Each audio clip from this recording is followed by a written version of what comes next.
श्री स्वामी समर्थ. मी मनीषा ढाकणे स्वामी अनुभूती चॅनलवरती तुमच्या सर्वांचे मनापासून स्वागत करत आहे. माझे व्हिडिओ जर तुम्हाला आवडत असतील तर माझ्या व्हिडिओला लाईक करा आणि सबस्क्राईब करा. आजचा अनुभव एका ताईंचा आहे आणि तो मी तुम्हाला त्यांच्या शब्दात सांगते. मी पूजा, रायगडची. आपल्या सर्वांना तर माहितीच आहे ना की कोकणातलं वातावरण कसं आहे, की तिथं साप विंचू यांचा खूप उपद्रव असतो. तर मी खूप दिवसापासून स्वामी सेवेत आहे. गेल्या अनेक वर्षापासून मी स्वामी सेवा करते. स्वामी सेवा केल्याच्या नंतर मला खूप आनंद मिळतो, त्याच्यामुळे मी मनातून स्वामी सेवा करते.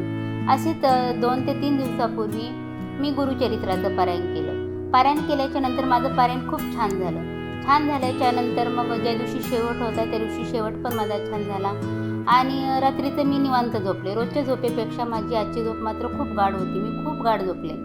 झोपल्याच्या नंतर मग रात्रीचं मला स्वप्न पडले. त्या स्वप्नामध्ये एक बुटकी येऊन माझ्या चेहऱ्यावरती हात फिरवत होती आणि मला उठवत होती. आणि मग मला जाग आली. मी इकडं तिकडं पाहिलं पण मला कुठेच काही दिसलं नाही. मी मंदिरात गेले आणि स्वामींची रक्षा लावली आणि पुन्हा येऊन झोपले.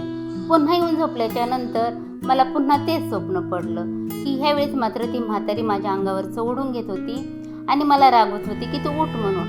मग मी उठले.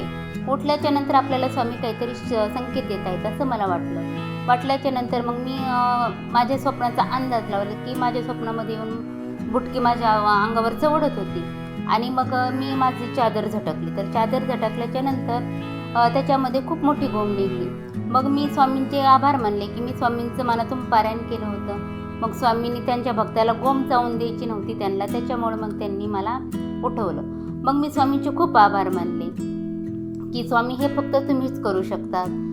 पूजाताईंना जसा अनुभव आला आहे तसा जर तुम्हाला येत असेल तर तो मला कमेंटमध्ये सांगा. कारण मी स्वामी अनुभूती नावाचं एक पुस्तक लिहिलं आहे.